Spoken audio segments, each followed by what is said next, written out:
5월 22일 새벽 묵상입니다. 오늘의 말씀은 신명기 22장 1절부터 12절까지의 말씀입니다. 내 형제의 소나 양이 길 잃은 것을 보거든 못 본 채 하지 말고 너는 반드시 그것들을 끌어다가 내 형제에게 돌릴 것이요.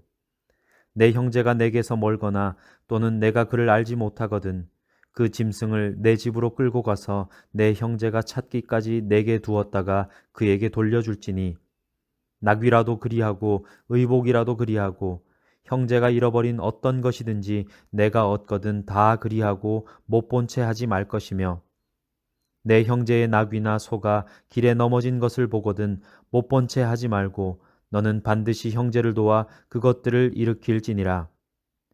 여자는 남자의 의복을 입지 말 것이요 남자는 여자의 의복을 입지 말 것이라. 이같이 하는 자는 내 하나님 여호와께 가증한 자이니라. 길을 가다가 나무에나 땅에 있는 새의 보금자리에 새 새끼나 알이 있고 어미새가 그의 새끼나 알을 품은 것을 보거든 그 어미새와 새끼를 아울러 취하지 말고 어미는 반드시 놓아줄 것이요 새끼는 취하여도 되나니 그리하면 내가 복을 누리고 장수하리라. 내가 새 집을 지을 때에 지붕의 난간을 만들어 사람이 떨어지지 않게 하라. 그 피가 내 집에 돌아갈까 하노라. 내 포도원에 두 종자를 섞어 뿌리지 말라. 그리하면 내가 뿌린 씨의 열매와 포도원의 소산을 다 빼앗길까 하노라. 너는 소와 나귀를 결의하여 갈지 말며 양털과 배실로 섞어 짠 것을 입지 말지니라. 너희는 너희가 입는 겉옷의 내 귀에 술을 만들지니라. 아멘. 하나님은 일상생활에서 지켜야 할 세부 규칙을 주시는데 본문에서는 적극적인 행동을 요구하십니다. 이는 하나님의 백성에게 요구되는 삶의 모습과 수준이 소극적인 자세만으로는 도달할 수 없다는 것을 알려줍니다. 그렇다면 하나님의 율법이 우리에게 온전한 삶이라고 보여주는 삶은 어떤 모습인지 살펴보겠습니다. 하나님은 먼저 내 소유도 아니고 내 책임도 아닌 상황에서 어떻게 행동해야 할지 알려주십니다. 하나님은 잃어버린 내 형제의 소유를 반드시 되돌려 주라고 명령하십니다. 절대로 못 본 채 하지 말라고 명령하십니다. 하나님의 의도는 원래 상태로 회복하는 데 있습니다. 그래서 우리가 이웃의 회복을 위해 적극적으로 도와주기를 원하십니다. 하나님의 명령은 자명합니다. 굶주린 이웃을 보면 먹여야 하고 헐벗은 자를 보면 입혀야 하며 잘 곳이 없는 자를 받아주어야 합니다. 하나님은 어려움에 처한 형제나 이웃을 보면 반드시 도와주라고 명하십니다. 나귀나 소에게 지운 짐은 대체로 한 사람이 들어 올리기가 불가능할 정도로 무거웠을 것입니다. 그러므로 나귀나 소가 넘어졌을 경우에는 누군가의 도움이 절실히 필요했습니다. 그 상황을 외면하지 말라는 것입니다. 예수님은 더 나아가 이웃의 요구에 갑절로 응답하라고 명하십니다. 다른 이유는 없습니다. 이렇게 행동함으로써 우리는 진정한 하나님의 백성이 되고 세상은 하나님의 사랑과 존재를 경험하게 됩니다. 하나님은 세상을 당신의 목적과 의도대로 창조하셨으며 그 목적에 맞게 고유한 특성을 부여하셨습니다. 그래서 하나님의 백성도 그 질서에 따라 행동하기를 요구하십니다.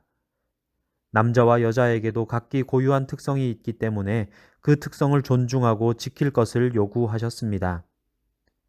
우리는 자기에게 주어진 역할에 따라 순리대로 행동해야 합니다. 만약 자신의 욕망에 이끌려 하나님의 질서에서 벗어난다면 하나님의 권위를 거부하는 것입니다. 어미새와 새끼를 같이 취하지 말라는 명령도 주어집니다. 그러면 복과 장수를 누릴 것이라고 약속하십니다. 어미를 반드시 놓아주라고 하신 이유는 계속 번식해 생명을 이어갈 수 있게 하기 위해서입니다.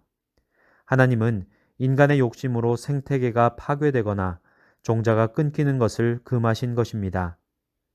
적정 수준을 넘어서는 순간의 탐욕으로 피조 세계에 피해를 가져오지 말라는 것입니다. 하나님은 일말의 가능성까지 생각하십니다. 불의의 사고로 인한 죽음과 피에 대한 염려입니다. 할 수 있는 조치를 모두 취해 불상사가 발생하지 않도록 대비하게 하십니다. 물론 지붕에 난간을 만든다고 불의의 사고나 그 피의 책임을 져야 하는 상황을 모두 막을 수는 없습니다. 하나님이 의도하는 바는 명확합니다. 할 수 있는 모든 수단을 동원해서 소중한 생명을 지키라는 것입니다. 하나님은 매우 적극적으로 삶의 작은 부분까지 세부적인 규칙을 주십니다.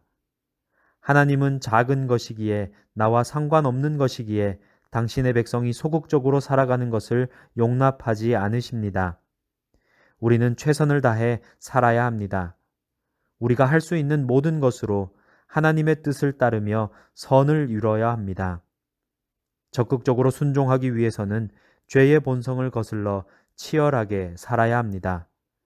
모든 것에서 하나님을 따르고자 결심하여 선을 이루기 위해 노력하십시오. 기도하겠습니다. 사랑의 하나님, 감사합니다. 오늘도 귀한 말씀으로 이 하루를 시작하게 하시니 참으로 감사합니다. 때로 우리는 하나님의 말씀을 대하면서 우리의 삶을 얽어매고 불편하게 만드는 것처럼 오해하기도 하지만, 우리가 하나님의 말씀대로 살아갈 때에 우리의 삶이 더욱더 온전해진다는 것을 다시 한 번 더 마음에 새기게 하여 주십시오. 오늘의 말씀처럼 어려움에 처한 형제나 이웃을 보면 반드시 도와주는 자들이 되게 하시고, 또 우리가 할 수 있는 모든 수단을 동원해서 하나님이 허락하신 소중한 생명들을 지켜나가는 자들이 되게 해 주십시오. 오늘 하루 우리가 지켜야 할 하나님의 규례들, 율법들에 적극적으로 응답하게 하시고, 우리의 삶 가운데 최선을 다해 살아갈 때에 하나님이 우리에게 허락하시는 귀한 은혜들을 더욱더 풍성히 누릴 수 있도록 주님께서 함께 해 주십시오. 예수님의 이름으로 기도하오며 이제는 주님이 가르치신 기도를 드리오니, 하늘에 계신 우리 아버지, 아버지의 이름을 거룩하게 하시며 아버지의 나라가 오게 하시며 아버지의 뜻이 하늘에서와 같이 땅에서도 이루어지게 하소서. 오늘 우리에게 일용할 양식을 주시고 우리가 우리에게 잘못한 사람을 용서하여 준 것 같이 우리 죄를 용서하여 주시고 우리를 시험에 빠지지 않게 하시고 악에서 구하소서. 나라와 권능과 영광이 영원히 아버지의 것입니다. 아멘.